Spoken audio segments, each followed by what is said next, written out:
उसने 500 पाउंड का भारी पत्थर उठाया और कुएं में दे मारा ताकि उछलते पानी से अपने बाल साफ कर सके। लेकिन पानी कभी बहुत दूर चला जाता या फिर सिर्फ उसकी पैंट ही भीगती। फिर भी वो रुका नहीं, क्योंकि अगर बाल साफ नहीं हुए तो उसे शाओलिन टेम्पल में कुंग फू सीखने की इजाजत नहीं मिलती। वो बार बार कोशिश करता रहा, लेकिन तुम्हारी माँ के कसम तुम सब्सक्राइब जरूर करोगे और लाइक।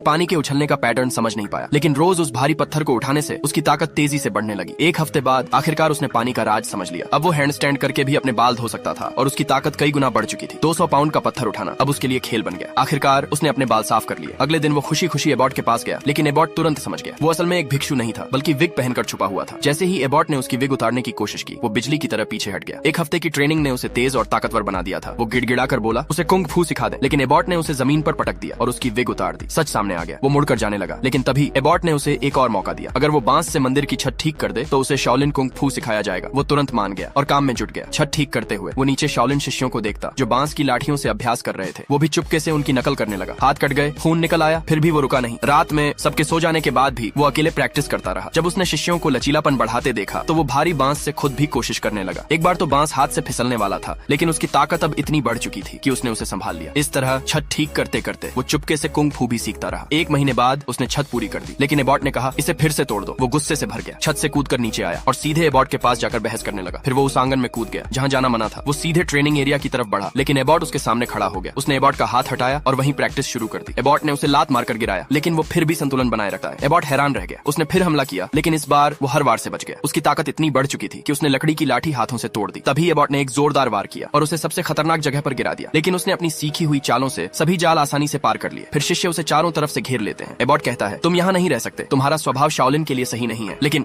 उसे ये नहीं पता था कि एबॉट ने उसे छत ठीक करने का काम जानबूझकर दिया था, ताकि वो बिना आधिकारिक रूप से शामिल हुए चुपके से शाओलिन कुंग फू सीख सके।